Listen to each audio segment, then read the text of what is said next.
6 months na demonetize dahil sa pagre-remix. Ito nakakasama kasi nga isipin nyo, hindi lang 90 days bago kayo mag-review, 178 days. Isipin nyo, kalahating taon. Kalungkot isipin, no? Kasi ito si Ai Balista, ang dami na nitong followers. Nakapollow rin ako sa kanya. Dahil lang sa pagre-remix, na demonetize siya ng halos 6 months, 179 days. Sobrang tagal, halos kalahating taon, no?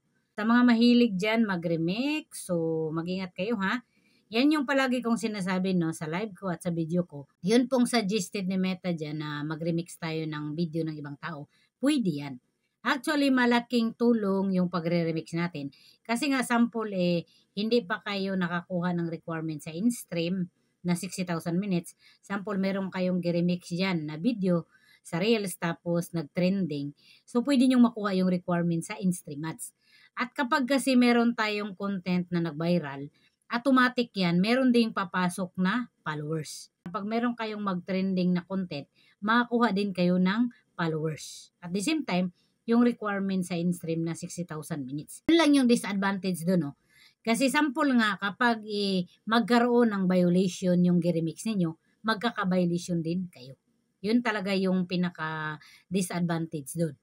So, sample naman, kapag i-delete ng owner yung video na remix niyo, automatic din yan madidelete sa account niyo. So, kapag nag-remix kayo, sample, makakuha yan ng minutes, mawawala din yun. Kasi siyempre, i-delete ng owner Mas okay pa, no? Kung i-delete ng owner yung video niya, sample, nagkaroon ng violation. Paano kung hindi? Kagaya dito kay Ai Balista, no?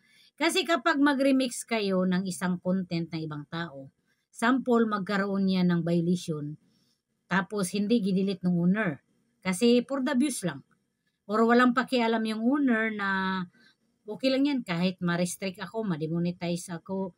Ang importante marami akong views, makilala ako. 'Di ba? Naalala nyo yung ihi challenge, yung kaldero challenge, 'di ba? Ang dami-dami ding na demonetize na restrict nun.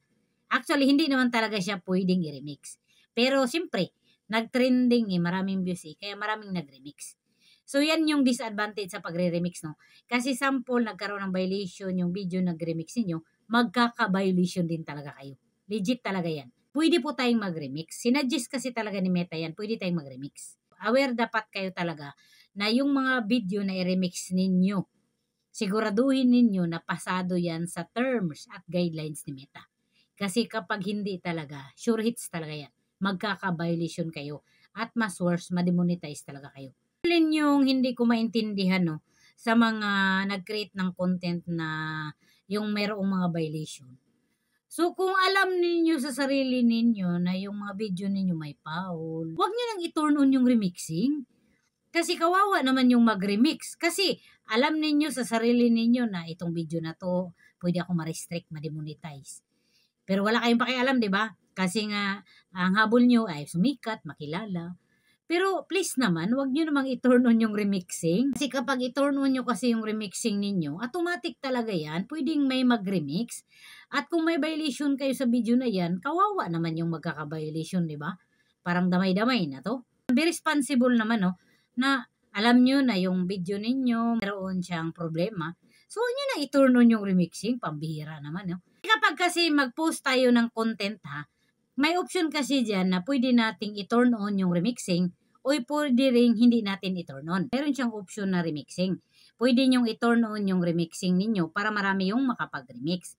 So, dito sa may tatlong dot, no, itap nyo lang tong tatlong dot. Enable remixing. So, kapag itap ninyo itong enable remixing, enable. So, kapag pindutin nyo ulit itong tatlong dot, so, automatic na po na kapag po merong mag-remix dyan, mariremix po nila.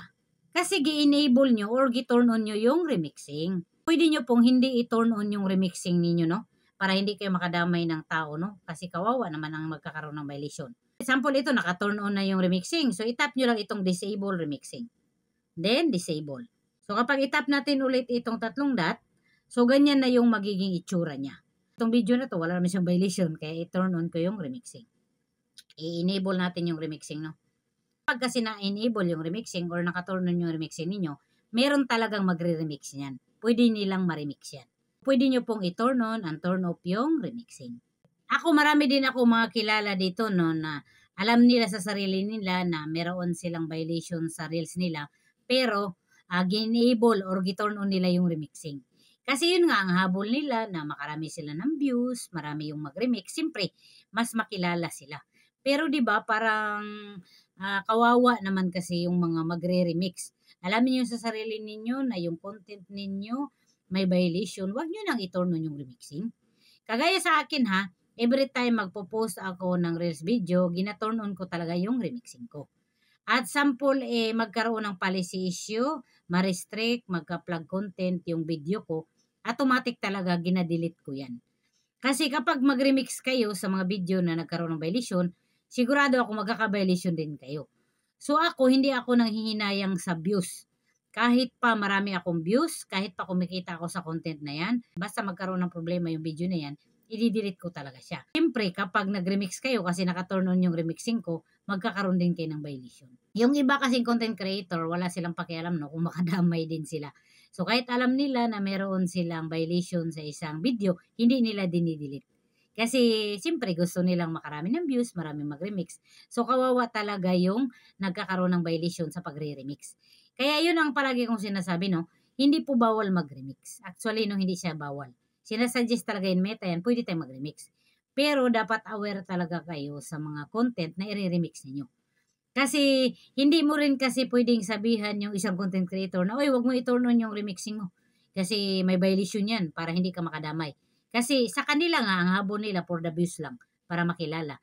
So, kaya gi-turn on nila yan para maraming mag-remix. Para mas lalo silang makilala, mas lalong mag-trending yung content nila.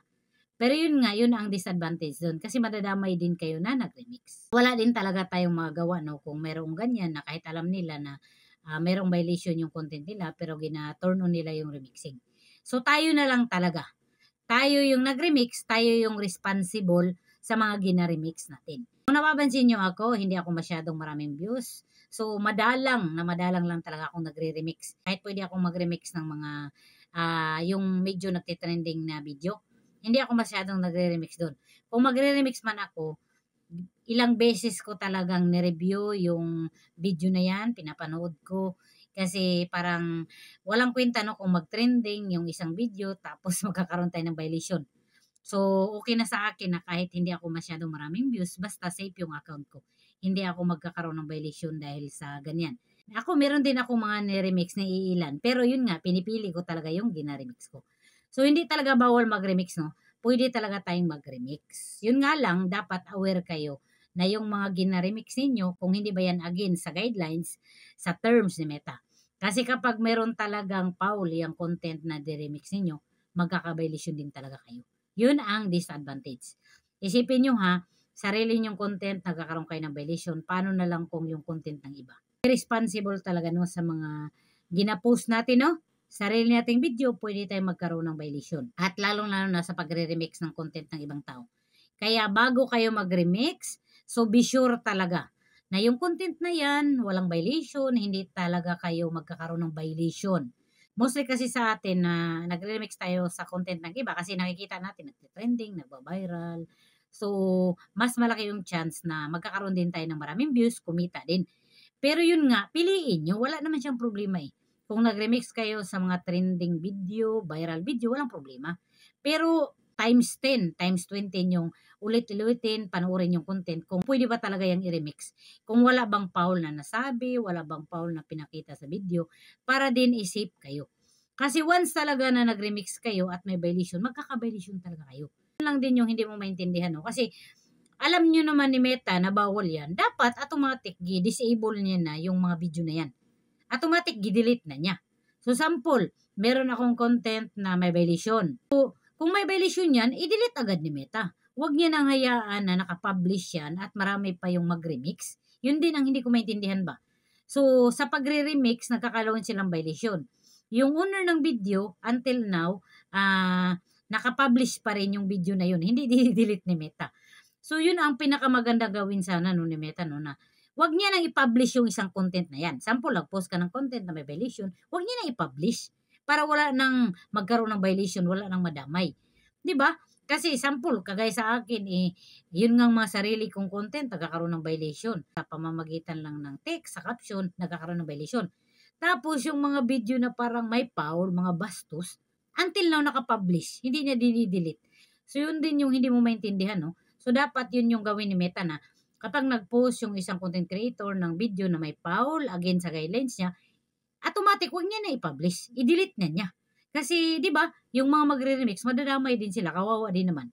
Pero yun nga yung sinasabi ko paulit-ulit na hindi kasi agad-agad, no, na kapag nag-post tayo ng content ay magkakaroon agad-agad tayo ng violation.